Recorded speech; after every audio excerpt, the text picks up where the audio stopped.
Madame Forêt, bonjour. Bonjour, bonjour à tous. Bon, on est ravis de vous retrouver. Moi, je suis ravie aussi, mais cette fois, Merci, un Castres. Hein. c'est ça. Puisque Donc, vous êtes effectivement, je vous présente, professeur agrégé de physique et retraité de l'IUT de Castres en chimie. voilà. Et donc aujourd'hui, vous nous proposez une belle conférence sur la rencontre entre les arts et les sciences. Hein. Oui, voilà, je peux commencer? Tout à fait. C'est à tout à l'heure. Vous aurez la possibilité de poser des questions à l'issue de la conférence. Hein. Eh bien, j'aurais dû, en fait, au lieu d'appeler ma conférence au fil des rencontres entre art et sciences, j'aurais dû dire au fil de quelques rencontres entre art et sciences, tellement le thème est vaste. Et je crois que les portes d'entrée de ce sujet sont multiples et vos attentes individuelles sont sans doute très différentes. Alors, peut-être que si ce thème vous plaît, on pourrait l'année prochaine organiser peut-être un séminaire autour des arts et des sciences. Alors, je vais commencer avec cette image. Et je ne vais pas vous demander quel est l'artiste qui se cache derrière ce tableau, parce que ce n'est pas un tableau, c'est un tube à essai. Ce tube à essai, en fait,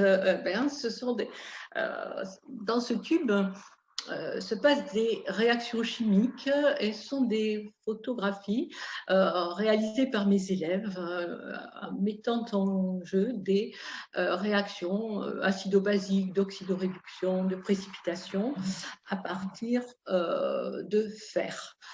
Et j'ai mis cette image pour faire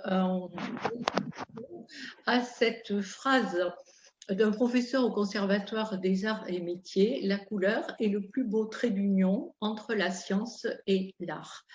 Et j'avais eu l'occasion de faire une conférence sur la lumière à Aubagne, et il y a vraiment beaucoup de choses à dire entre lien entre science et peinture et lumière euh, et tous ces domaines. Et j'avais déjà eu l'occasion d'évoquer le pointillisme, la naissance du pointillisme par Paul Signac et par Georges Seurat. Et Paul Signac disait qu'ils avaient tous deux, hein, Paul Signac et Georges Seurat, étaient guidés dans leur recherche pour fonder le pointillisme par Chevreul, qui avait fondé une théorie des contrastes des couleurs. Mais auparavant, je voudrais dire que notre œil contient 7 millions de cônes qui sont sensibles à 3 couleurs, le bleu, le vert, le rouge, et c'est ce qu'on appelle la trichromie de la rétine humaine. Et avec ces 7 millions de cônes, nous pouvons voir donc toutes les couleurs. Pourquoi? Parce que l'œil, vous connaissez toutes les couleurs de l'arc-en-ciel, et si on fait une superposition de lumière, hein, je ne parle pas de peinture bien sûr, hein, je parle de lumière avec la synthèse additive du rouge, de l'orange, du jaune, du vert, du bleu et du violet, on va avoir du blanc. Mais il se trouve que notre œil voit du blanc avec un mélange de bleu, de vert et de rouge. Et si nous mettons des intensités inférieures de rouge ici, nous n'aurons plus du blanc, mais nous aurons des teintes colorées. Par exemple, s'il n'y a plus de bleu, la superposition de lumière rouge et de lumière verte fera du jaune, etc. C'est ainsi que nous pouvons voir toutes les couleurs. Donc, pour revenir au pointillisme, eh bien, si je fais un zoom sur une partie de ce tableau, nous voyons bien que le peintre a tracé des petits points, et ce n'est pas le peintre qui va former la couleur sur la palette, mais c'est l'œil du spectateur qui va réaliser la synthèse des couleurs. Et c'est ainsi que l'on aura des couleurs plus pures. Alors, je vous parlais de Chevreul et de sa théorie du contraste simultané des couleurs. Et je voudrais vous montrer un montage qui met en évidence la différence entre une couleur physique et une couleur perçue par l'œil. Si je vous montre cette image, vous voyez ici ce carré qui est plus clair que ce carré ici. J'espère que tout le monde le voit. Et si si je décompose un petit peu les choses, est-ce que vous voyez que ici j'ai un parallélépipède qui est complètement uniforme? Il y a une couleur qui est complètement uniforme. Et si j'ajoute ici cette bande jaune et cette bande bleue, vous voyez que notre œil ne perçoit plus les couleurs de ces deux carrés identiques, donc les deux carrés nous semblent de couleurs différentes. Alors tout ça va nous amener à parler de l'art optique avec, vous êtes bien placé dans votre région avec Vasarely à Aix en Provence. Donc dans les années 60, Victor Vasarely va fonder l'art optique et il dira que l'enjeu n'est plus le cœur mais la rétine. Et il va travailler sur des illusions d'optique. Et il faut savoir que Vasarely avait fait des études scientifiques avant de les abandonner et de se consacrer à la peinture. Il va fonder ce que l'on appelle l'art cinétique et il va donner vie à ces illusions d'optique et ces illusions perturbent le regard et vont donner des sensations de mouvement et d'effets tridimensionnels. Ce qui est très étrange avec cet art, c'est que on ne voit pas la même chose suivant le moment auquel on regarde la peinture, et Vasarely dira qu'il y a une introduction du temps dans l'expérience picturale.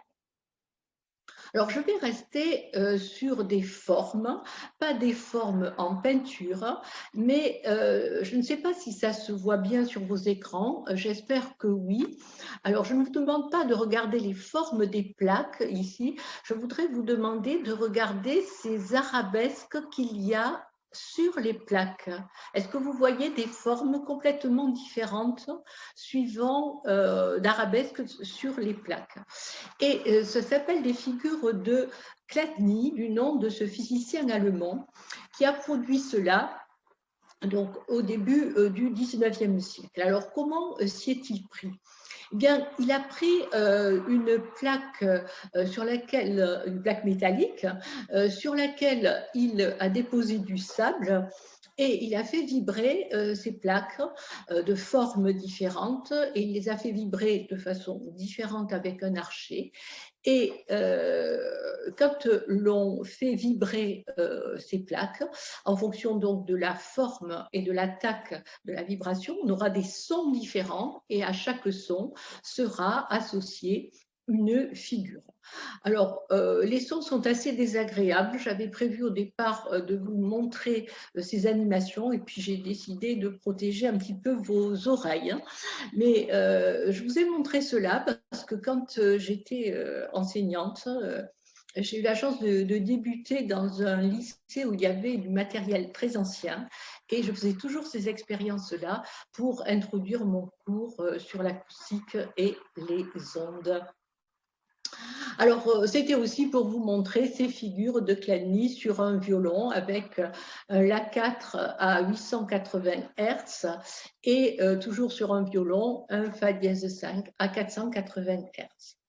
Alors aujourd'hui, je ne vais pas avoir le temps de détailler tous ces nombres, tous ces indices sur le La ou sur le Fa.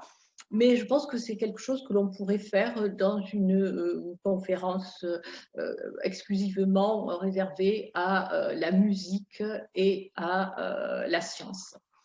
Voilà, alors quand même, je vous montre cela et puis je vous montre des nombres.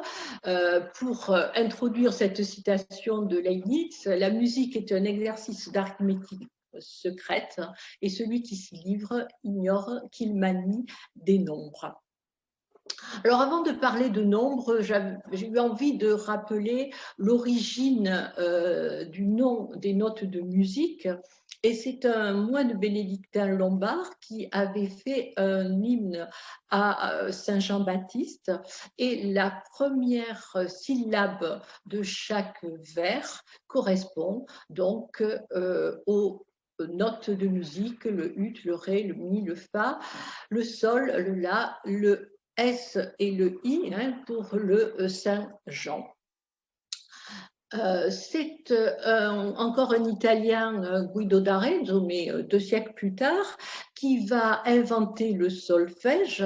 Et le solfège vient du mot solfège, au dérivé des noms des notes sol et fa. Alors si on fait en notation moderne, on va se retrouver avec ces notes de musique, puisque au XVIe siècle, le Do va remplacer le ut, et Do pourrait correspondre aux premières lettres de dominer, c'est-à-dire dominus, le Seigneur, le Dieu. Alors, on va revenir au nombre, et on va essayer de présenter quelques acteurs des liens entre la musique, les mathématiques et la physique. Et nous allons bien sûr parler de Pythagore au VIe siècle avant Jésus-Christ, qui nous dit que le nombre est l'essence de toute chose. On va mettre en évidence la tétractys avec le 1, 2, 3, 4 dont la somme est égale à 10, et cette tétractys, on la retrouve ici sur ce tableau de l'école d'Athènes dans lequel donc Raphaël va représenter Pythagore. Alors Pythagore va s'apercevoir que la production de sons harmonieux existe lorsque les rapports des longueurs des cordes pincées sont des nombres entiers. Et on va parler de cordes pincées pour les instruments à cordes, mais on va aussi avoir des longueurs de tuyaux pour les instruments à vent. Et bien avant Pythagore, les hommes ont compris qu'il y avait un lien entre la longueur du tuyau et la note qui est le son qui va être émis. Et les plus anciennes flûtes de Pan découvertes en Europe datent de 2000 ans avant Jésus-Christ, et on trouve des flûtes de Pan sur tous les continents. Le mérite de Pythagore, c'est d'avoir établi un lien direct entre l'harmonie des sons et les nombres qui leur sont associés. Et si je reprends cette tétractys avec 1, 2, 3 et 4, Pythagore va prendre les fractions les plus simples à partir de ces nombres-là. Et je ne vais pas donner les noms grecs correspondant à ces fractions, hormis la première fraction 2 sur 1, qui en grec se dit diapason, et que l'on traduit par octave, et 3 demi, ça sera la quinte, 4 tiers, ça sera la quarte, et on aura le ton avec 9 huitièmes. Et je vous disais qu'on retrouvait ces nombres sur donc cette tétractys de Pythagore ici, puisque vous retrouvez ces nombres ici, 6, 8, 9 et 12, et si vous prenez ces fractions, 12 sur 6, vous avez l'octave, etc. Alors, avant de continuer là-dessus, j'avais envie de vous parler aussi de cette harmonie musicale qui était liée à l'harmonie des sphères. Donc, cette harmonie des sphères, c'est un carrefour de la religion, de l'astronomie, de la musique et des mathématiques. Et bien sûr, à l'époque de Pythagore, la Terre est au centre du monde. Nous avons la Lune, Mercure, Vénus, puis le Soleil, etc. Et un philosophe du IVe siècle nous dit que Pythagore tendait son ouïe et fixait son intellect sur les accords célestes de l'univers. Lui seul comprenait l'harmonie et l'unisson universel des sphères planétaires et des astres.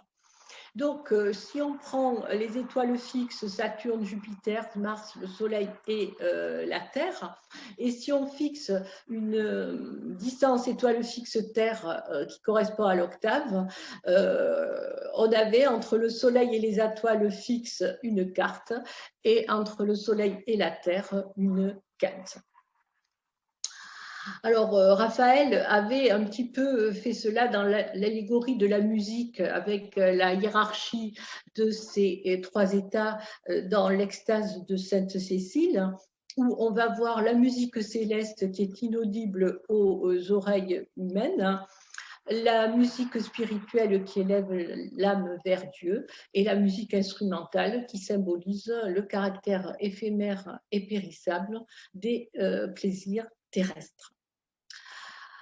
Revenons à l'acoustique en tant que science. Les fondateurs de l'acoustique sont Marin Mersenne, qui est un moine du XVIIe siècle, et Joseph Sauveur, un siècle plus tard, qui poursuit les travaux de Mersenne. Alors, quelles sont les choses qui sont très importantes pour Mersenne et concrétisées ensuite par Sauveur, c'est que Sauveur va trouver une méthode pour compter les vibrations d'un son et il va montrer que derrière les rapports de longueur de corde évoqués par Pythagore, il y a le rapport de vibration ou fréquence. Et il va établir expérimentalement la relation entre la fréquence d'un son, la longueur de la corde, sa tension T et sa masse par unité de longueur. Il dira que la fréquence donc du son exprimée en Hertz, bon, Hertz c'est un physicien allemand de la fin du 19e siècle, hein, mais un Hertz c'est une vibration par seconde. La fréquence donc du son émis par une corde est inversement proportionnelle à la longueur de la corde, ce qui veut dire qu'on va retrouver une fréquence F ici et une fréquence 2F ici, et le rapport 2 correspondra à l'octave. Ce qui est intéressant, c'est que les sons harmoniques possèdent une fréquence multiple du son fondamental, mais ce qui est intéressant, c'est que les sons harmoniques sont harmonieux à nos oreilles. Sauveur va déterminer pour la première fois la notion de seuil audible. De la même façon que notre œil n'est capable de voir qu'un domaine de longueur d'onde limitée, il y aura au-delà d'un côté les infrarouges, de l'autre les ultraviolets. Eh bien, on a la même chose pour l'oreille humaine. L'oreille humaine est capable d'entendre des sons entre 20 Hz et 20 000 Hz. Au-delà, nous avons les ultrasons qui sont utilisés en échographie médicale, bien sûr, et en sonar.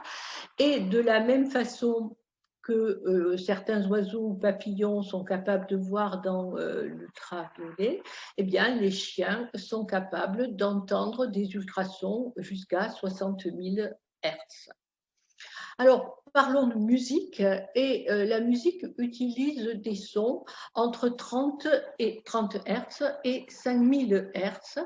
Et si nous regardons le diapason, hein, qui a un sens très particulier, qui est différent de celui de Pythagore, hein, c'est l'instrument qui va émettre un son simple, et j'expliquerai tout à l'heure le concept de son simple avec un La à 440 Hz, eh bien, nous allons voir qu'un piano va nous permettre d'avoir un La le plus grave à 27,5 Hz, un La le plus aigu à 3520 Hz. Et si vous faites le rapport entre 3520 et 27,5, hein, le rapport entre ces deux nombres-là, eh bien, vous allez trouver 256. Alors 256, on peut tout à fait l'écrire sous forme de 2 puissance 7, c'est-à-dire 2 fois 2 fois 2 fois 2 fois 2, 7 fois, et ça correspondra aux 7 octaves qui est capable de jouer un piano. Alors, pourquoi des notes différentes pour un même nom? Eh bien, quand on va avoir la fréquence de ce Do et la fréquence de ce Do ici, eh bien, le rapport de ces fréquences-là sera égal à 2. C'est ce que on appellera l'octave. Si on regarde un peu plus le do, ré, mi, fa, sol, la, si, do, on va compléter avec les dièses et on va s'apercevoir, ce que tout le monde sait, hein, qu'il n'y a pas de mi dièse et qu'il n'y a pas de si dièse. Ce qui veut dire que si on compte, on va avoir 12 notes. Et la question, c'est en fait, pourquoi a-t-on 12 notes et seulement 12 demi-tons? Et c'est ce que je me proposerai peut-être d'expliquer plus en détail au cours d'un exposé uniquement sur la musique. Je vais donner quelques petites notions, mais ça va aller très très vite et je ne vais pas expliquer. La gamme de Pythagore, elle est construite simplement à partir de quintes, c'est-à-dire de rapport 3 demi, et d'octaves, c'est-à-dire de rapport 2 sur 1. Donc le sol est la quinte du do, et ensuite on va prendre la quinte du sol, etc. Et si on travaille 12 fois ainsi, en décidant de revenir chaque fois dans la gamme de fréquences correspondant au premier octave, eh bien, on va s'apercevoir que quand on fait cette opération, hein, chaque fois de prendre la quinte de la note suivante, et si on le fait 12 fois, eh bien, on va revenir sur la première note.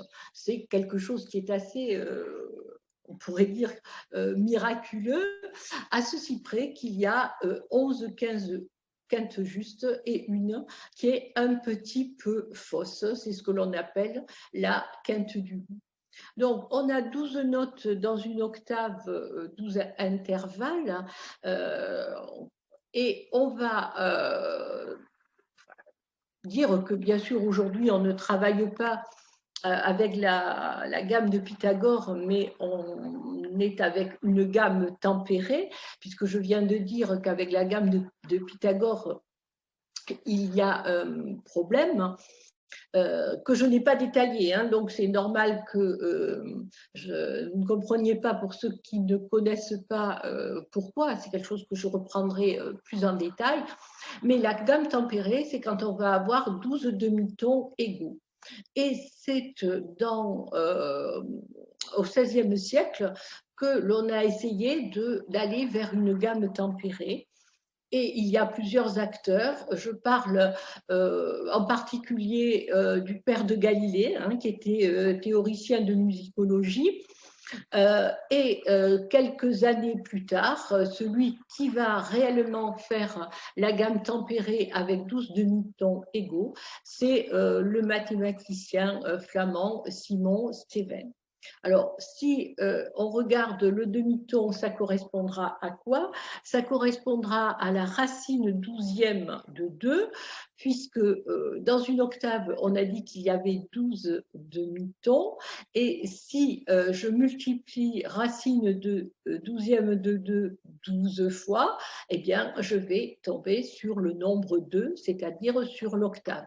Et si on calcule la racine 12e de 2, ça fait 1, 0, 59, quelque chose. Eh bien, il se trouve que c'est à cette époque-là hein, que le terme de racine, cette écriture-là, c'est du temps de Descartes, hein, tout ça, qui a été donné.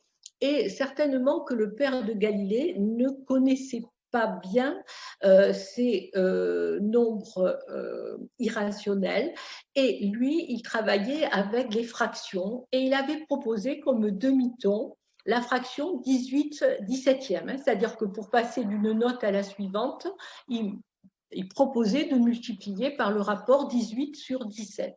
Et vous voyez qu'en fait, il n'était pas très loin, parce que la fraction 18 sur 17, elle est très proche de ce nombre de 1,059. Mais bien sûr, ce n'était pas raisonné de la même façon, c'était approximatif, mais il y avait une idée quand même très intéressante dans cette approche du père de Gagny.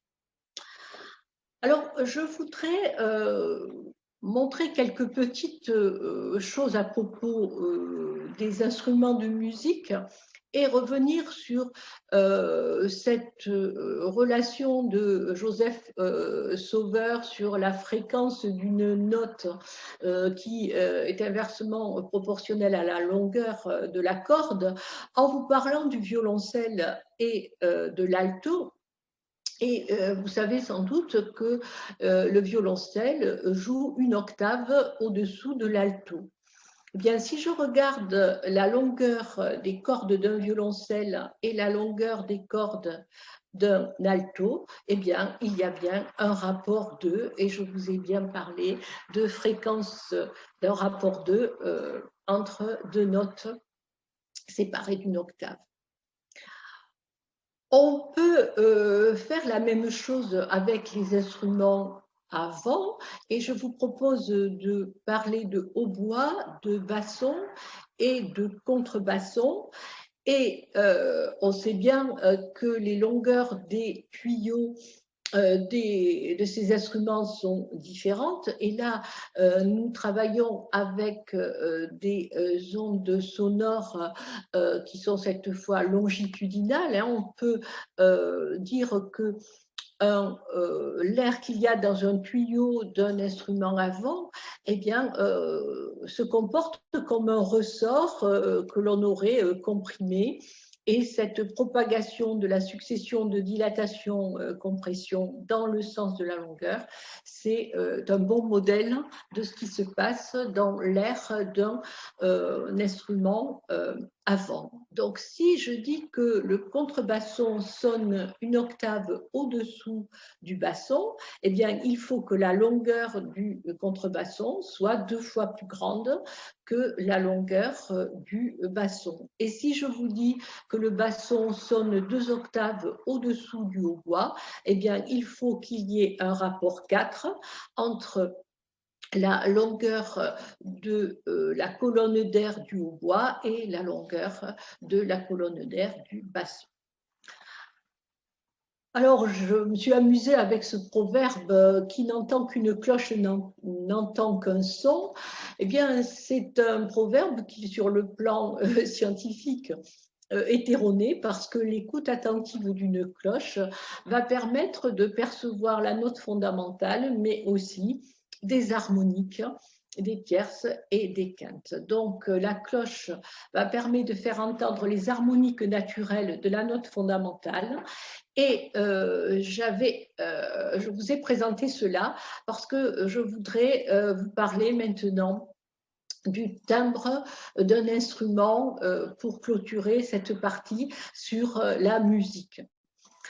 Alors, si on regarde la forme du signal d'un son émis par le La d'un piano, hein, le son émis par un piano quand il joue un La, eh bien, on a un signal qui est l'amplitude en fonction du temps, qui ne va pas avoir la même forme que le La d'une guitare. Et si je prends maintenant le La d'un violon, il est différent du La d'une flûte, et on a encore un La différent pour une trompette. Donc, je vous disais tout à l'heure que le diapason émet un son simple, ça veut dire qu'il émet un signal sinusoïdal. Alors, ce que l'on appelle une période, c'est lorsque on revient exactement, lorsque le signal se reproduit identique à lui-même. Hein. Je prends ici cette sinusoïde, vous voyez qu'elle se reproduit identique à elle-même à intervalles de temps réguliers, qu'on appelle la période, la fréquence étant l'inverse de la période. Mais si je vous montre le La d'un piano, d'une flûte, d'une trompette, d'une guitare ou d'un violon, vous voyez que toutes ces notes ont la même fréquence. C'est ce que l'on appelle le même fondamental. Et si c'est un La, c'est 440 Hertz. Mais la forme du signal va caractériser le timbre de l'instrument. Et ce qu'on appelle le timbre de l'instrument, c'est aussi ce que l'on appelle la couleur du son. Alors pourquoi l'appelle-t-on la couleur du son? Parce qu'on fait une analogie entre la décomposition de la lumière blanche par un prisme ou par les gouttes des nuages pour former un arc-en-ciel et la décomposition d'un son en ces harmoniques. Et celui qui a fait cela, c'est un Français qui s'appelle Joseph Fourier et qui a fait cela au début du 19e siècle.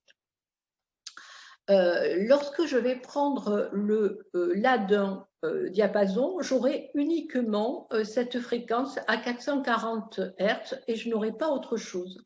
Mais si je prends le La d'un piano, eh bien, je vais avoir en fait cette fréquence-là, mais je vais avoir aussi un signal à 3 fois cette fréquence, un signal à 5 fois cette fréquence, avec une certaine intensité. Et si vous faites la somme de ces signaux-là, vous arriverez à cette forme de signal qui est le La de l'instrument dont on vient de décomposer le son. Et vous comprenez bien que si je mets une amplitude plus grande sur ce signal bleu et une amplitude plus petite sur ce signal orange, la résultante sera différente et j'aurai à l'oreille un son différent.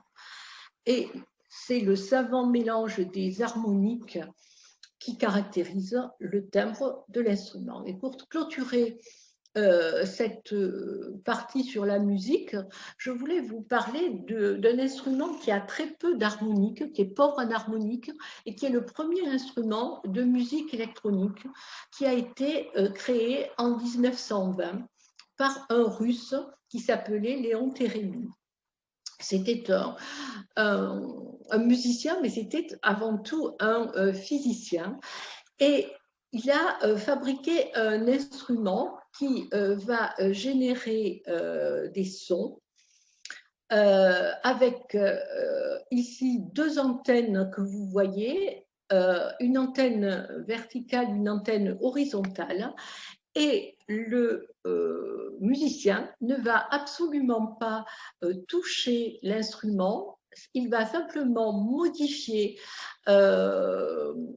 perturber, on va dire, les sons créés par ces oscillateurs électroniques en rapprochant plus ou moins sa main de l'antenne. Alors, certains vont me dire, on n'a jamais entendu parler de cet instrument, et pourtant, je suis absolument certaine que tous, vous avez entendu jouer de cet instrument, parce que cet instrument est utilisé dans la musique d'Ennio Morricone, qui nous a quittés d'ailleurs il n'y a pas très longtemps,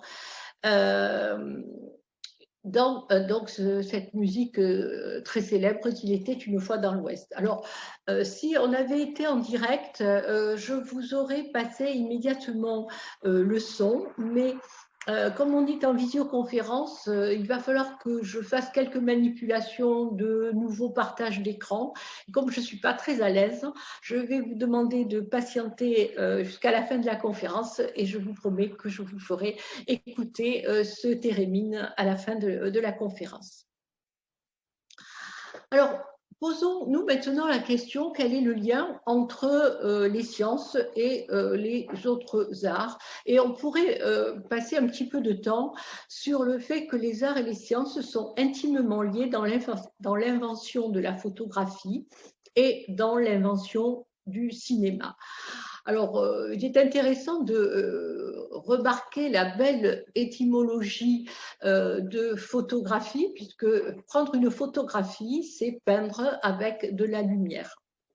Et la photographie, c'est une alliance entre l'optique et la chimie, qui va commencer avec Léonard de Vinci et la chambre noire, ou la chambre obscure, au début du XVIe siècle, et un siècle plus tard, Angelo Sala va s'apercevoir que le nitrate d'argent noircit lorsqu'il est exposé à la lumière.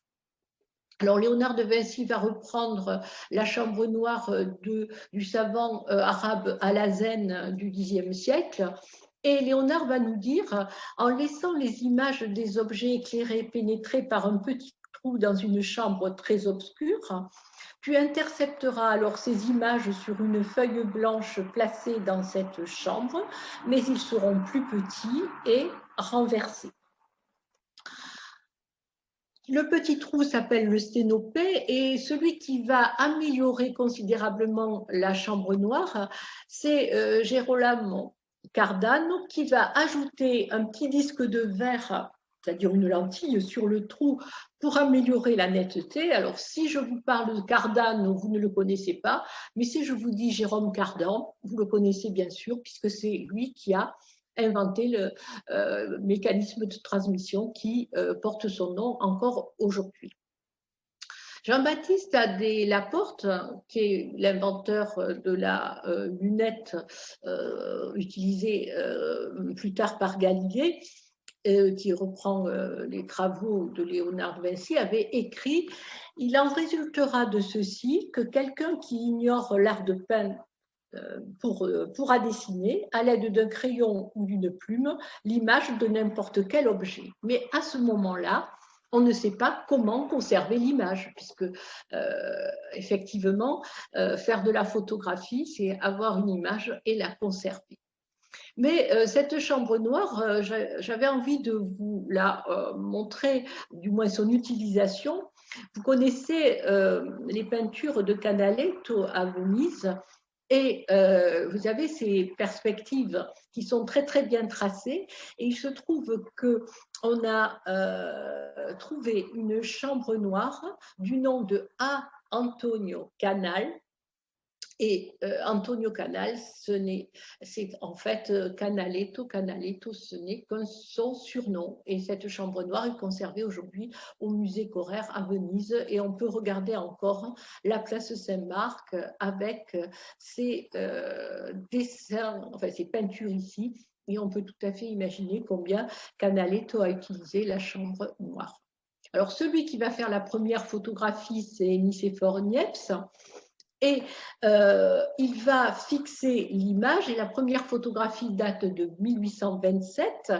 Il avait pris une plaque d'étain recouverte de bitume de Judée, qui est un produit qui durcit à la lumière et qui était utilisé par les peintres.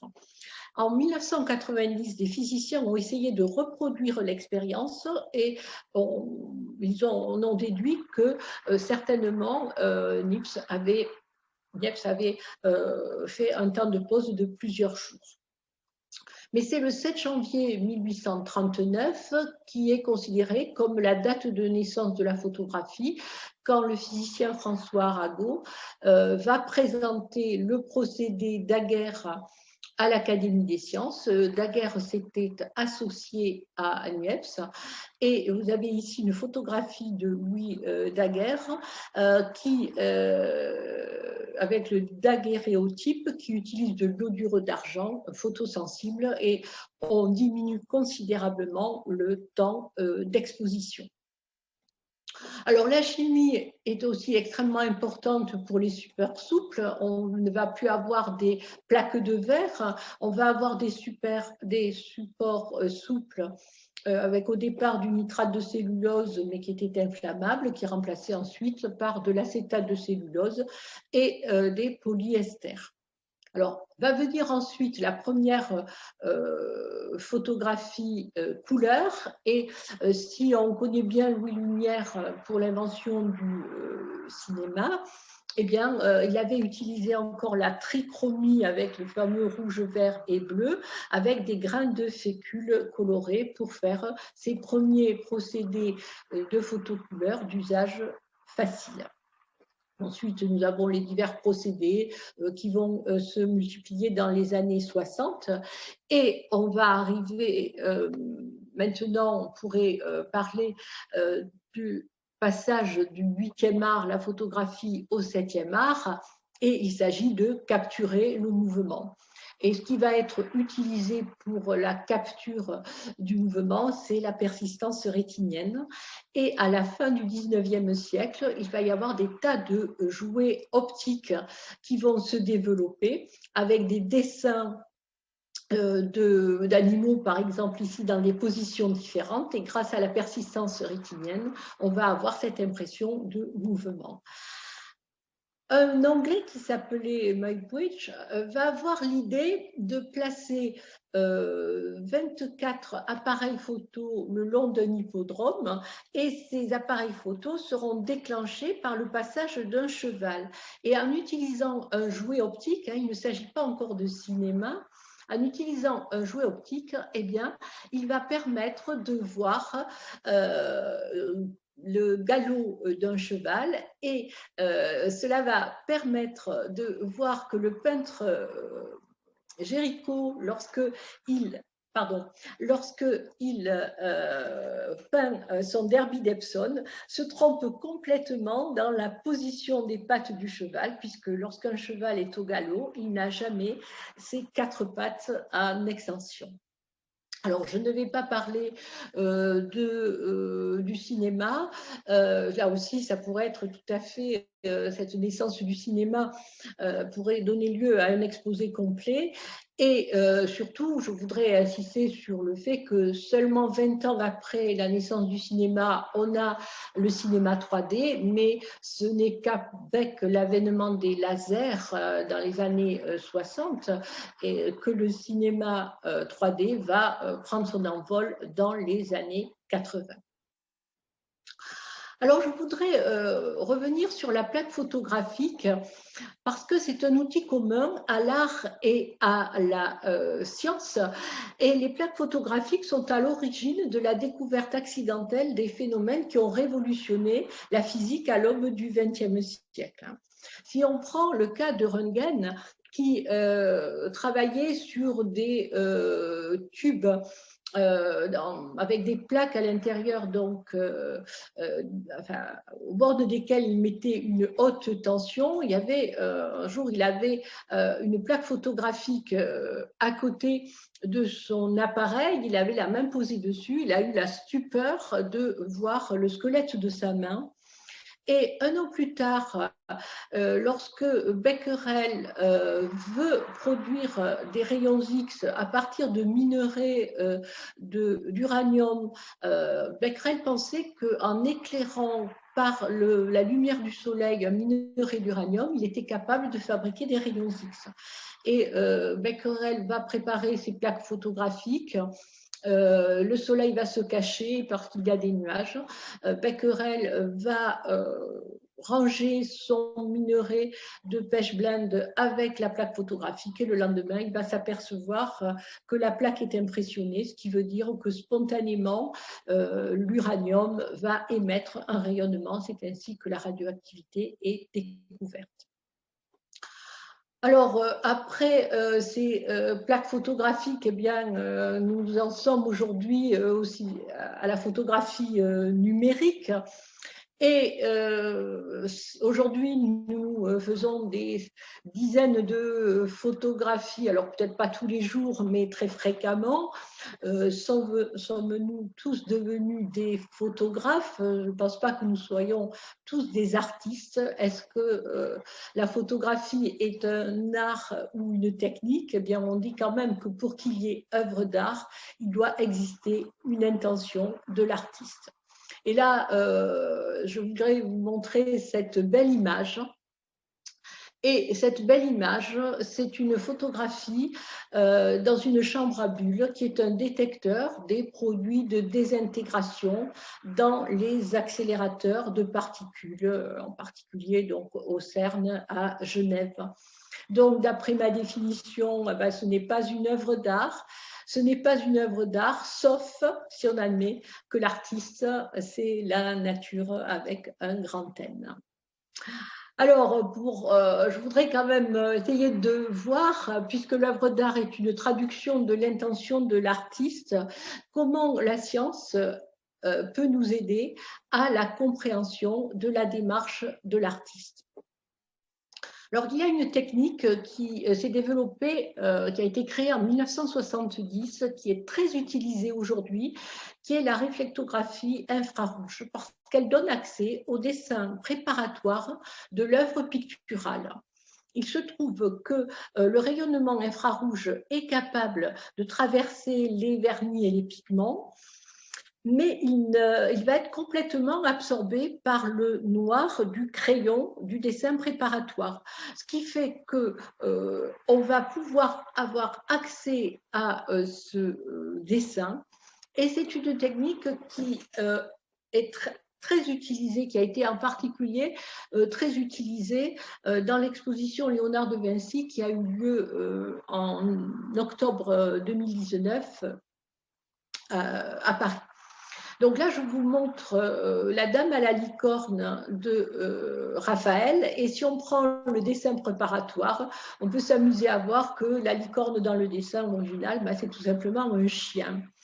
Donc, si vous avez regardé l'émission il y a 15 jours, Secret d'Histoire, qui était consacrée à Raphaël, vous avez peut-être vu que l'on vous présentait le dessin préparatoire, grâce donc à cette réflectographie infrarouge, des trois grâces. Alors, je ne sais pas si ça vous a amusé, mais moi, ça m'a beaucoup amusé, oui, c'est le cas de le dire. On nous a expliqué qu'en fait, Raphaël a été obligé de faire quelques corrections sur ses dessins, puisqu'il ne pouvait pas avoir de modèle féminin dans son atelier.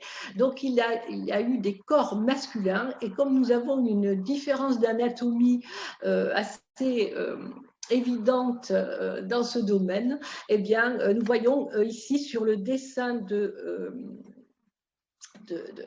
Raphaël les corrections qu'il a été amené à faire. Alors, plus sérieusement, on peut aussi trouver d'autres types d'analyses, et l'autre type d'analyse extrêmement important et qui est complémentaire, c'est la radiographie aux rayons X. Et voilà la radio aux rayons X des trois grâces de Raphaël. Alors, ça peut nous mettre en évidence la technique de l'artiste. Si vous faites la radiographie de la Joconde, vous avez un flou très important, parce que ça veut dire que Léonard de Vinci faisait de très très nombreuses retouches. Vous savez qu'il détestait l'art de la fresque, parce que ça ne permettait pas les retouches. Vous prenez Raphaël, au contraire, vous avez quelque chose de très très bien agencé. Et donc la radiographie témoigne de la différence de façon de peindre entre Raphaël et Léonard. Là, je vous montre la radiographie de L'homme blessé de Gustave Courbet.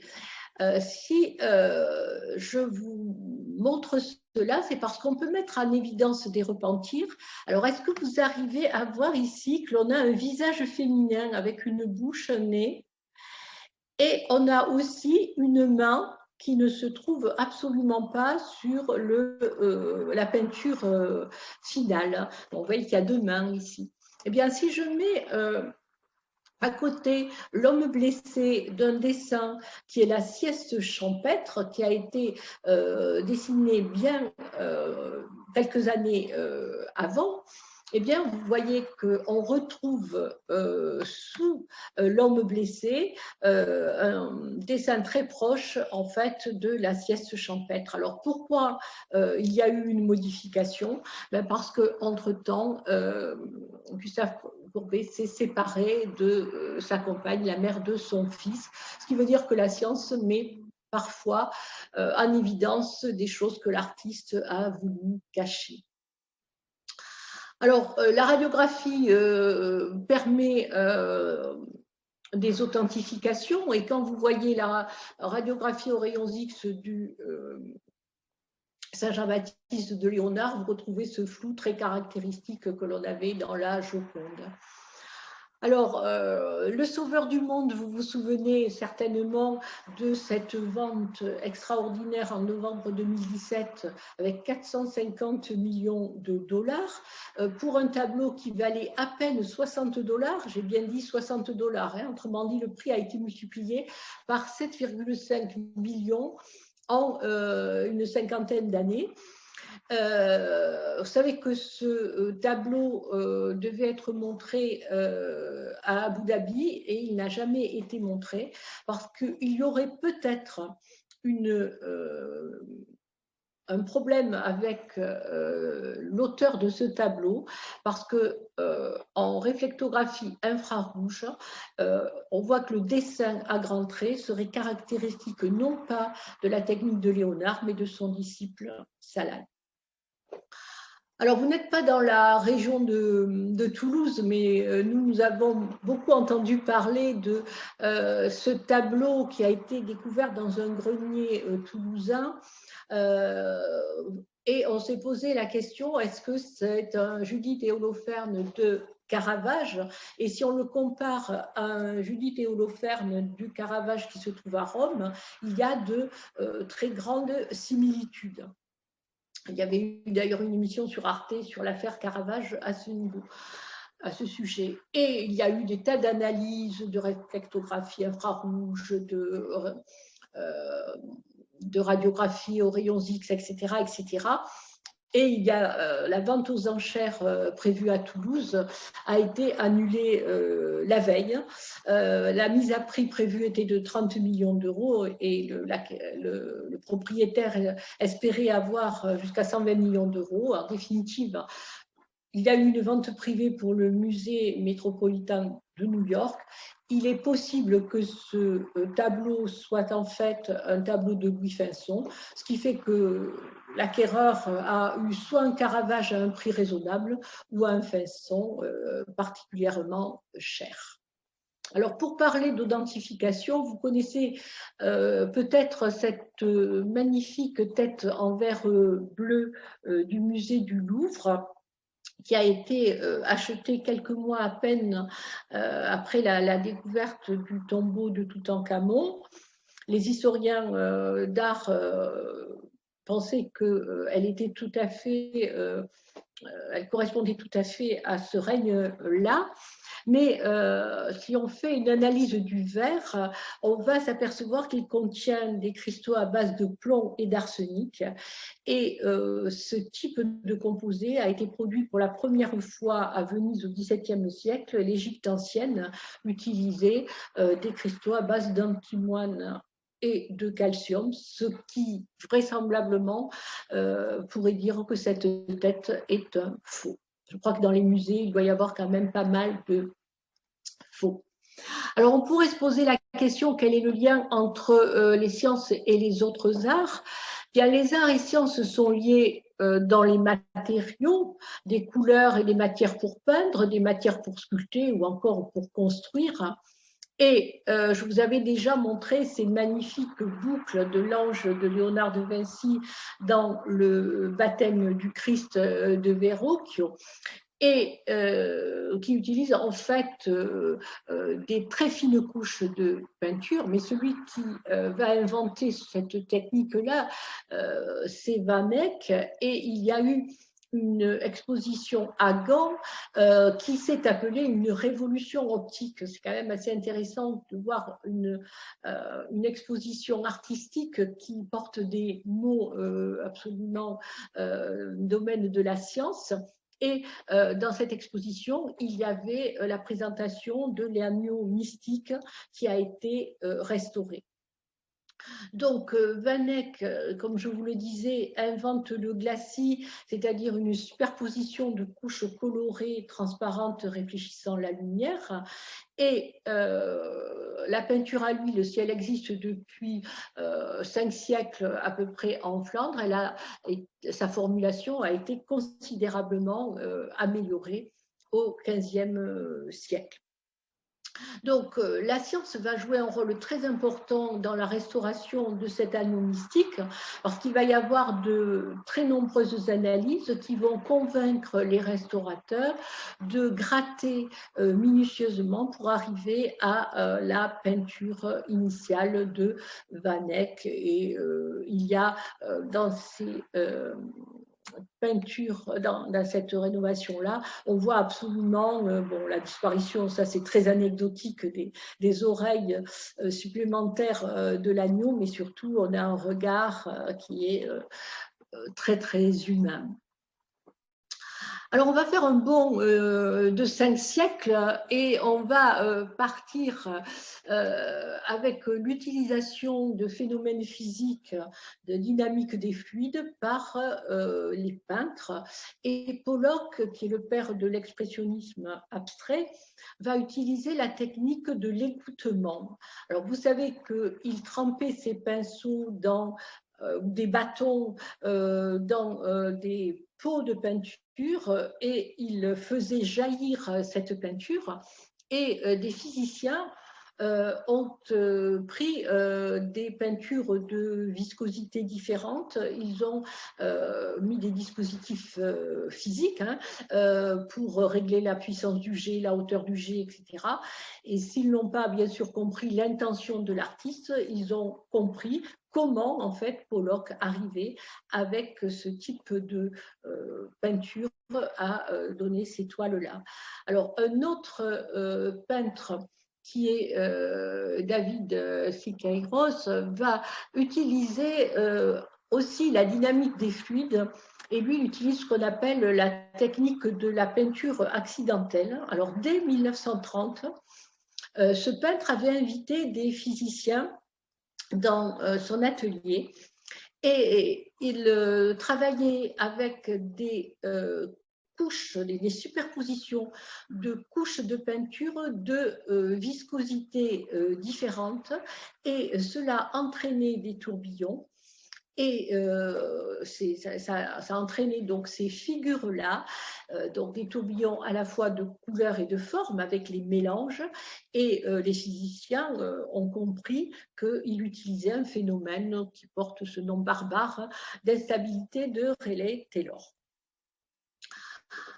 Alors, on va parler de noir, on va parler de Pierre Soulages avec son jeu de contraste entre mat et brillant. Mais est-ce que Soulages est la première personne à avoir travaillé avec du noir? Si je vous montre ce premier monochrome noir, si je vous montre la page complète qui inclut ce monochrome, vous comprenez bien que ce n'est pas quelque chose de contemporain.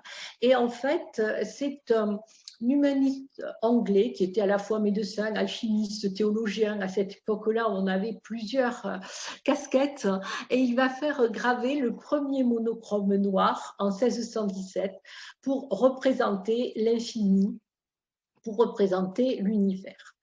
Alors, quelqu'un qui est encore plus obsédé par le noir, c'est Frédéric de Wied qui va créer une œuvre qu'il appelle Otage. Pourquoi Otage? Parce qu'il dit que la lumière est prise en otage, c'est-à-dire que si c'est noir, c'est qu'il n'y a aucune réflexion de lumière, ou du moins un très très faible pourcentage de lumière réfléchie. Et Frédéric de Wied est en quête du noir absolu. Et pour cela, il a besoin de chimistes et il va utiliser des nanotubes de carbone qui vont absorber 99,9% de lumière. C'est 25% de moins de lumière réfléchie par rapport aux matériaux usuels, les différents noirs de fumée de différents produits carbonisés ou des pigments de synthèse. Jusque-là, on avait 2,7% de lumière qui était réfléchie.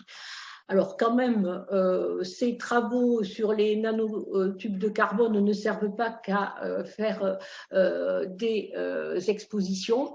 Il y a vraiment de grands intérêts scientifiques.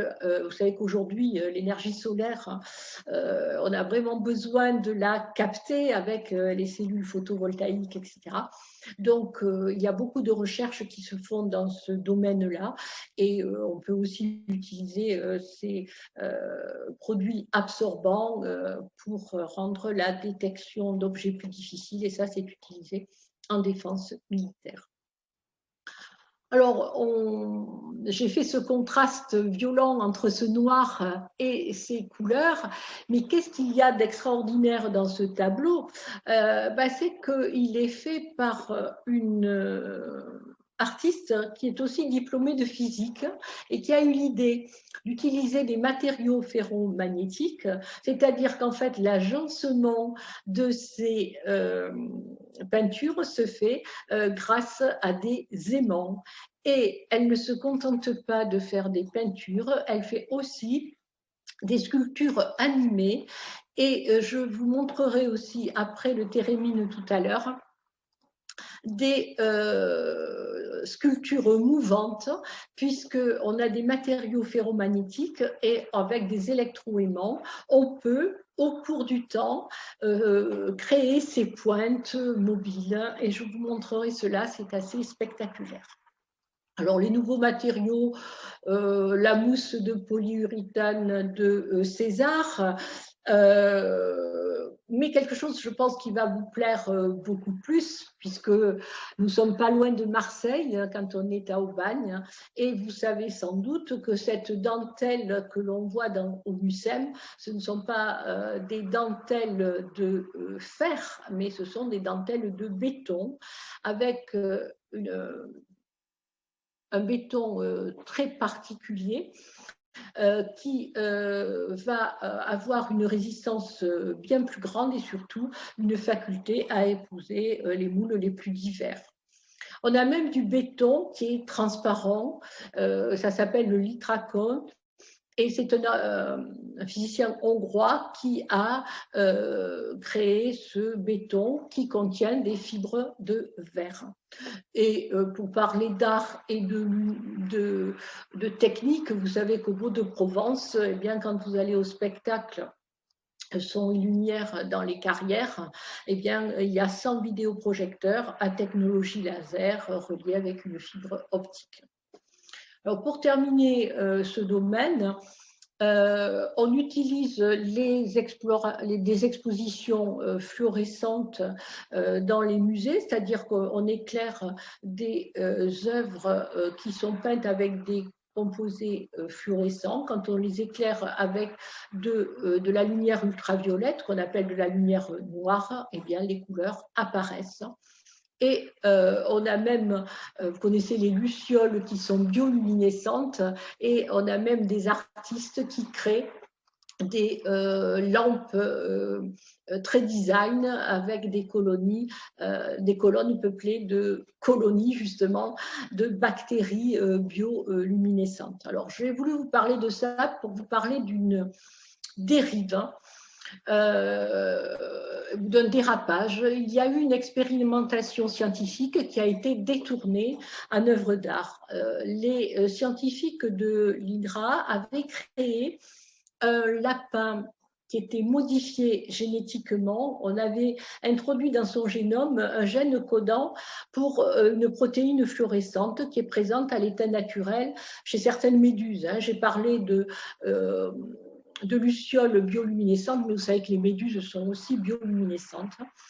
Et ceci avait été fait dans le cadre d'une étude sur le développement embryonnaire. Mais il y a un artiste, un professeur d'art, qui a emprunté ce lapin pour un débat sur le rapport entre les sciences et les arts. Le problème, c'est qu'il l'a emprunté, mais il ne l'a pas rendu. Et maintenant, il le présente comme une œuvre d'art vivante. Alors, pour cette dernière partie, je voudrais aborder quelque chose qui me paraît très intéressant quand les artistes diffusent les découvertes scientifiques ou s'inspirent d'elles. Alors, je passe rapidement, bien sûr, parce qu'il nous reste peu de temps, mais Dürer, dans sa gravure La Mélancolie, va nous mettre un carré magique avec un sablier. Le rapport entre la largeur du sablier et la dimension du carré, c'est le nombre d'or. Il va nous mettre un polyèdre de Platon et il va nous mettre un creuset alchimiste. Autrement dit, c'est vraiment un condensé de symboles pythagoriciens, platoniciens et alchimiques. Et puisque je parle d'alchimie, je vais vous montrer aussi une série de peintures faites par un peintre du XVIIIe siècle. Ici, il nous montre l'alchimiste qui découvre le phosphore un siècle plus tôt, par rapport à la date de la peinture. Ce même peintre va nous mettre en avant, on est dans le siècle des Lumières, là, la lumière de la science qui va combattre l'obscurantisme, et on va avoir un philosophe qui fait un exposé sur le planétaire. Et la pompe à vide a été inventée un siècle plus tôt, mais les expériences sur le vide sont très à la mode, et les âmes sensibles, comme cette jeune fille, ferment les yeux, parce que dans la cloche dans laquelle on va faire le vide, eh bien, on va voir cet oiseau mourir. Alors, la pompe à vide avait été inventée au XVIIe siècle, et revenons au XVIIe siècle avec Rubens. Et si je vous montre Saturne dévorant son enfant, c'est pour ceci.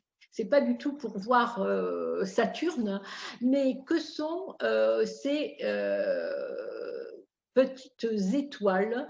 Alors, ce ne sont pas des étoiles, en fait, ce sont les lunes de Jupiter. C'est la première représentation des lunes de Jupiter mentionnées dans le Messager des étoiles de Galilée, qui est paru en 1610. Et on sait que Rubens et Galilée se sont rencontrés à Mantoue.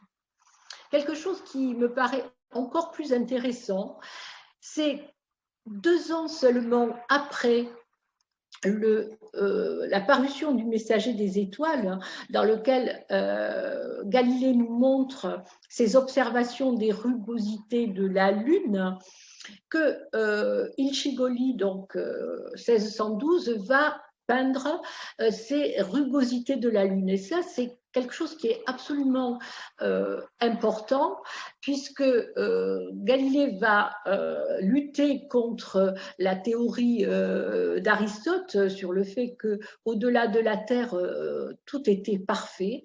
Et on va mettre en évidence ici le caractère imparfait de la Lune, ce qui veut dire une remise en cause complète du système précédent.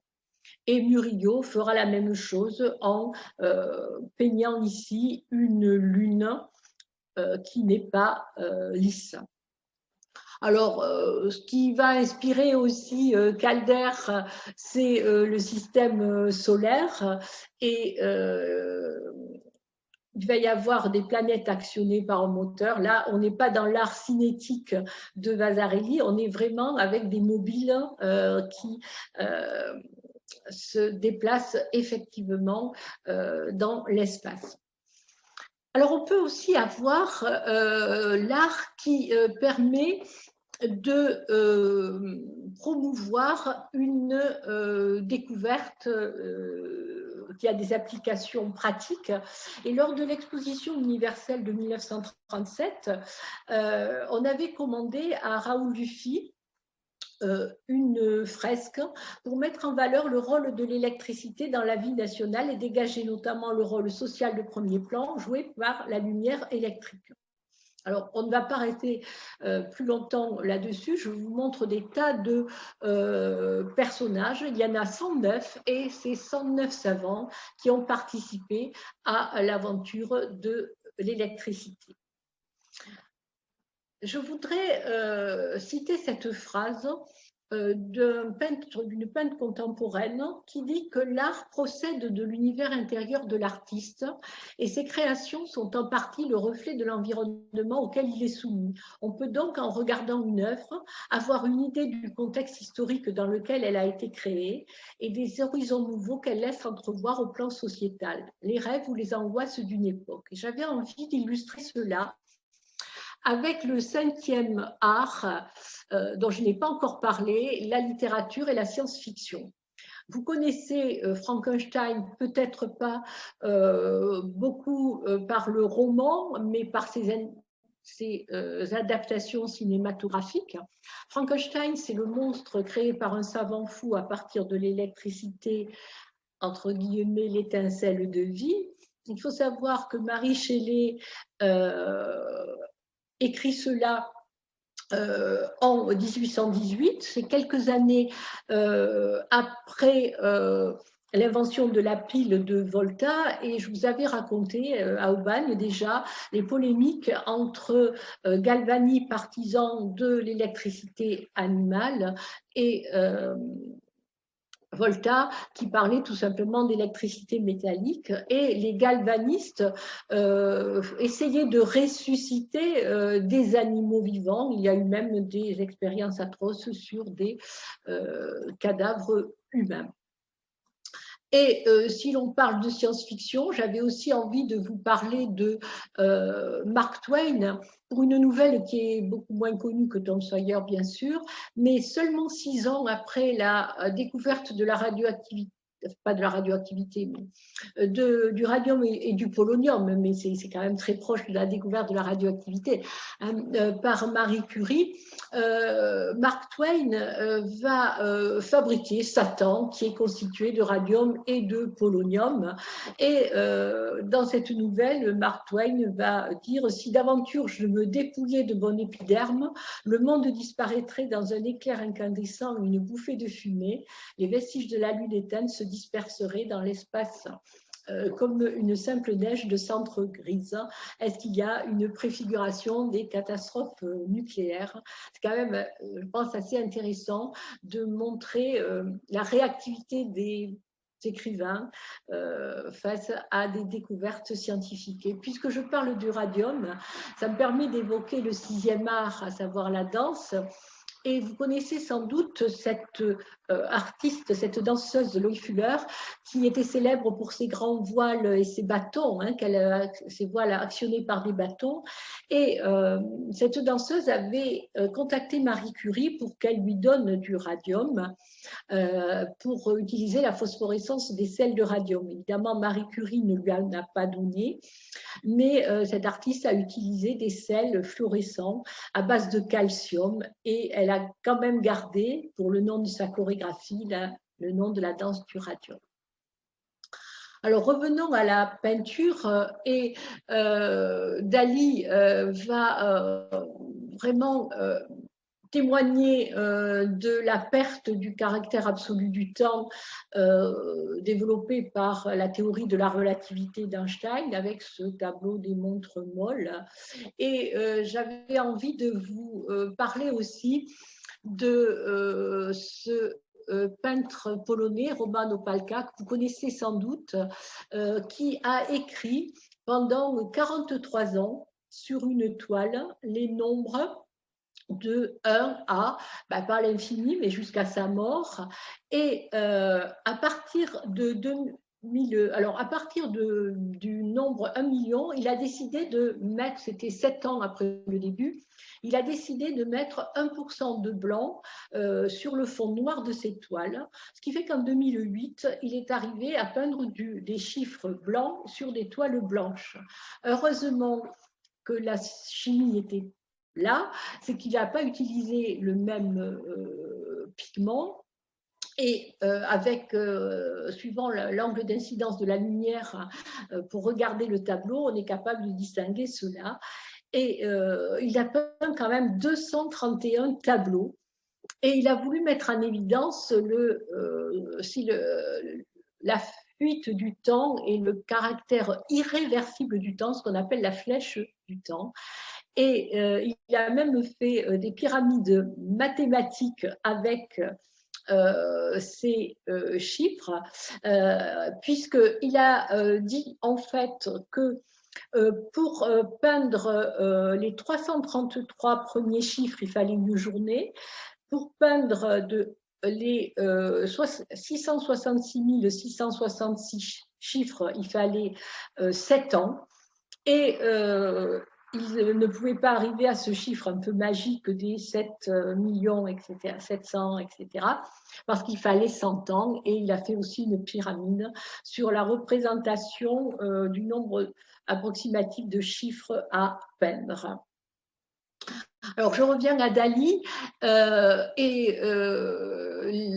l'atome, on a vraiment une réalité de l'atome au tout début du XXe siècle avec Jean Perrin en 1906 et Dali va avoir sa période nucléaire, c'est-à-dire sa période corpusculaire où chaque sphère va représenter un atome.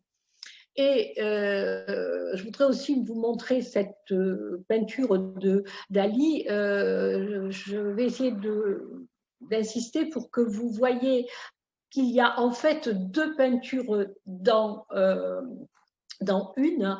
Je pense que ce qui est le plus facile à voir, c'est le portrait de Velázquez, avec ici un œil, un nez, une moustache, une barbe et des cheveux. Mais si vous êtes attentif, l'œil, ça peut représenter la tête de la lectrice. La moustache peut représenter la main avec un livre de la lectrice et la barbe peut représenter la jupe de la lectrice et le nez peut représenter le buste.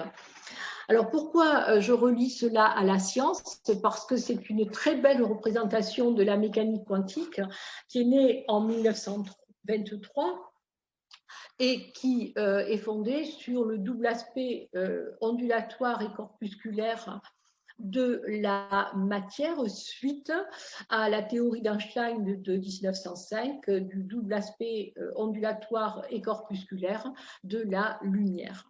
Et le cubisme aussi est tout à fait en miroir de la mécanique quantique et Niels Bohr, qui était un physicien fasciné par le fondateur de la mécanique quantique, était complètement fasciné par le cubisme. Alors, quel est le lien avec l'image que je vous présente maintenant? Peut-être le titre des ordres quantiques, mais ça vous dira peut-être pas grand-chose. Bien parce que, en fait, le titre exact, c'est fonction d'onde d'un système supraconducteur. Autrement dit, ce n'est pas une peinture. C'est une image qui a été primée à un concours Arts et Sciences qui existe depuis 2011 et qui est ouvert aux doctorants de la Sorbonne. Et vous voyez ici ces magnifiques carrés où il y a des formes très belles. Eh bien, ces formes, en fait, correspondent à des simulations des orbitales atomiques, autrement dit, des volumes de l'espace dans lequel les électrons se déplacent. Et si on regarde à chaque forme, il va y avoir des associations de nombres. 1, 2, 3 ou 0. Et ces nombres sont tout simplement, interviennent, alors quand je dis tout simplement, le mot est un peu maladroit, dans cette monstrueuse équation fondatrice de la mécanique quantique, qui est l'équation de Schrödinger. Alors, puisque je reste dans la mécanique quantique, j'avais envie de vous montrer cette équation de Paul Dirac qui va établir un lien entre la mécanique quantique et la théorie de la relativité restreinte, et ça va rendre compte de la matière et de l'antimatière. Et Dirac dira que ce qui a guidé ce qui l'a motivé dans la découverte de cette équation, c'est sa beauté mathématique, et une loi physique pour lui doit posséder une beauté mathématique. Alors, il vous semblerait complètement saugrenu que je vous demande si vous trouvez cette équation belle. Il vous semblerait peut-être moins saugrenu que je vous demande si ce tableau de Klein vous plaît. Mais j'avais envie de développer un petit peu cela. Les grandes équations partagent avec les grands poèmes un pouvoir extraordinaire. La poésie est la forme de langage la plus concise et la plus symboliquement chargée, tout comme les équations constituent la forme la plus succincte de compréhension de la réalité physique décrite. Cette phrase peut-elle s'appliquer au caractère le plus succinct d'un monochrome? Et les artistes actuels disent que la perception de la beauté en art et en science passe par la compréhension de l'œuvre. Et moi, si j'apprends, et là je vous parle de choses extrêmement personnelles, si j'apprends que Klein dit que toutes les couleurs amènent des associations d'idées concrètes, matérielles et tangibles, tandis que le bleu rappelle tout au plus la mer et le ciel, ce qu'il y a de plus abstrait dans la nature tangible et visible, alors si j'apprends que pour Klein, le bleu est chargé de sensibilité et propice au passage du matériel à l'immatériel, alors je peux trouver une résonance dans ce tableau. Et je voulais terminer avant une brève conclusion sur la quête de la couleur pure d'Yves Klein, qui s'oppose à la quête de la pure absence de couleur de Frédéric de Wilde. Et Klein était sans doute aussi en lien avec Malevich, qui va créer le premier monochrome. Et vous savez que Malevich avait dit, avec ce monochrome, l'abîme libre blanc, l'infini sont devant vous. Et j'ai pensé aussi à cette quête de l'infini pour Opalka avec ses nombres. Donc, il est temps que j'arrive à la conclusion. Alors, j'ai hésité, je pouvais conclure à partir d'une phrase de Jean-Claude Amezen que vous connaissez et qui a publié il y a quelques années un ouvrage qui s'appelle « Quand l'art rencontre la science », quand l'art parle à la raison et la science à l'émotion, quand l'art révèle une vérité et la science la beauté. Il a sans doute écrit cela pour faire écho à une phrase d'Albert Einstein. J'éprouve l'émotion la plus forte devant le mystère de la vie. Ce sentiment fonde le beau et le vrai. Il suscite l'art et la science. Mais j'ai eu envie de terminer en m'amusant un peu, en vous montrant ces deux tableaux et en vous demandant si ce sont des œuvres d'art. Alors, le premier tableau s'appelle « Et le soleil s'endormit sur l'Adriatique ». L'artiste est Boronali. Ce tableau a été exposé en 1910 et là, je vous montre quelque chose qui a été fait 100 ans plus tard avec deux noms, Aïda et Aidan Meller. Le premier, de Boronali, a été aussi exposé il n'y a pas longtemps, en 2016. Mais vous savez sans doute que Boronali, c'est l'anagramme de l'âne Aliboron des Fables de La Fontaine, et que le peintre, c'est tout simplement un âne auquel on a accroché un pinceau à la queue, et cette supercherie vient de Roland d'Orgenès. Pour le deuxième tableau, quel est cet artiste-là? Ben, si vous regardez ses mains, ben, vous voyez que ses mains sont tout simplement des mains de robot, parce que l'artiste, c'est un robot créé par Aidan Meller.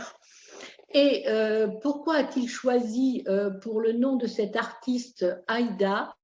Ben, AI pour intelligence artificielle, évidemment en anglais, et le DA pour Ada Lovelace, qui est la première programmatrice de l'histoire. Je vous en avais parlé lors de ma conférence sur femmes de science.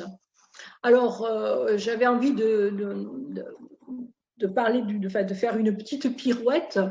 Avant même l'ouverture de la première exposition à Oxford en 2019, cette peinture avait rapporté plus d'1 million de dollars. Alors, quand on voit comment des sommes vertigineuses accompagnent le monde de l'art et que ces sommes n'arrivent hélas jamais en sciences pourtant on en aurait bien besoin, eh bien, je vais dire que cette peinture est une œuvre d'art, mais je vais évidemment terminer de façon beaucoup plus sérieuse, puisque je suis à Castres. Je vous transmets une phrase de Jean Jaurès.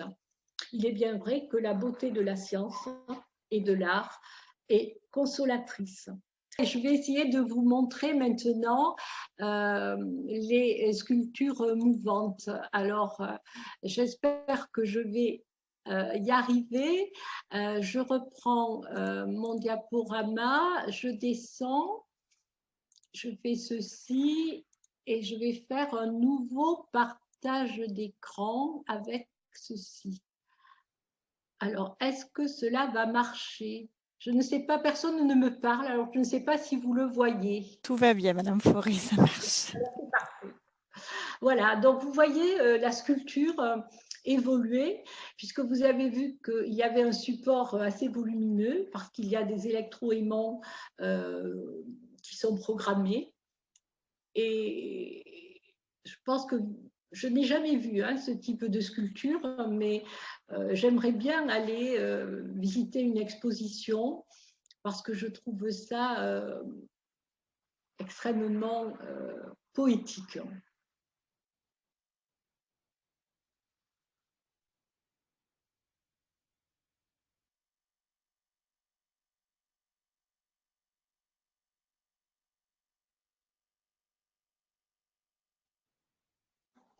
Voilà, il reste quelques secondes, peut-être que je peux encore laisser. Et puis, je vous laisserai la parole si vous avez quelques questions ou quelques commentaires à faire. Voilà.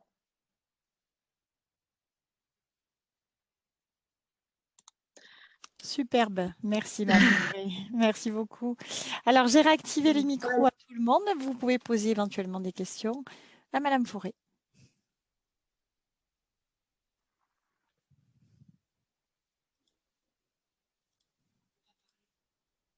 Voilà, personne n'ose se lancer? Non. Attendez, je suis en train de tester au niveau des micros. Voilà. Là, ça marche. Tout le monde peut éventuellement prendre le micro. Bon. Alors, je ne sais pas, peut-être que c'était une présentation qui ne correspondait pas aux attentes des participants, parce que, comme je le disais en entrée, il y a vraiment des tas de portes d'entrée à ce sujet. Alors, il y a des questions qui arrivent. Oui. Red Pepper. Ah, bravo. Je ne sais pas si on m'entend, si ça va. Bonjour Régis. Bonjour, bonjour Marie-France. Alors, moi je me suis régalé. C'était d'une densité, comment dire, c'était d'un copieux magnifique. J'ai pris des tas de notes comme rarement ça m'arrive. J'espère pouvoir. En plus, c'est un sujet que je connais très mal, à peine, mais je me suis vraiment régalé. Alors, j'avais une petite. C'est même pas vraiment une question. J'ai chez moi un livre de Goethe qui s'appelle La théorie des couleurs.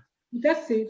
Et voilà, je m'attendais à ce que vous citiez un peu ce monsieur qui n'était pas un scientifique, mais qui s'intéressait, voilà, et qui a produit une théorie qui, paraît-il, a des applications encore aujourd'hui chez les coloristes, notamment dans le monde germanique. Tout à fait. Et d'ailleurs, pas seulement dans le monde germanique, parce que Turner a beaucoup utilisé les travaux de Goethe. En fait, il y a eu un peu deux écoles. Il y a eu Goethe et il y a eu Chevreul. Et les Français ont plus, parce que Chevreul a fait aussi une théorie sur la gamme chromatique, en fait, le spectre chromatique. Donc, effectivement, il y a largement de quoi faire une séance exclusivement sur la perception de la couleur, à la fois sur l'œil et sur... tout à fait, vous avez tout à fait raison. Je n'ai pas parlé de Goethe, mais aujourd'hui, je n'avais vraiment pas le temps. Oui, Merci beaucoup. Il y avait notamment chez Goethe là, tout un travail sur les contrastes, la juxtaposition de couleurs et l'effet optique que cela produit. Voilà, et moi j'ai choisi de vous montrer ce qu'à à partir de Chevreul, vous savez, Oui, au oui, début, je oui. vous montrais les Et deux voilà. Et c'est cartes. comme ça que vous m'avez rappelé Goethe sans le savoir. Voilà. En fait, si vous avez pris des notes, je pense que Marie-France, vous allez dire que vous partagez un document que j'ai donné. Tout à fait. Donc, à la fois, la vidéo pourrait être visionnée à nouveau sur la chaîne YouTube de l'UTL.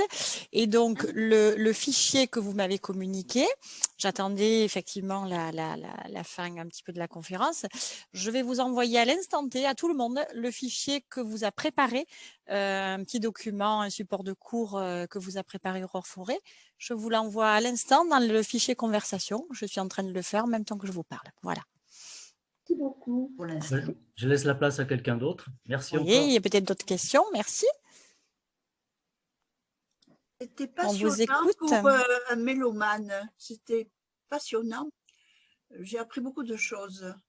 Oui, mais là, je pense qu'il y a vraiment beaucoup de choses à dire hein, dans le domaine de la musique. Pour ne rien vous cacher, en fait, quand j'avais commencé cette conférence, j'ai essayé de construire la gamme de Pythagore, etc. Seulement, si je faisais ça, j'allais passer 1 heure et demie dessus. Et je voulais faire une conférence plus générale, mais je crois qu'effectivement, il y a largement de quoi faire une séance rien qu'avec avec la musique.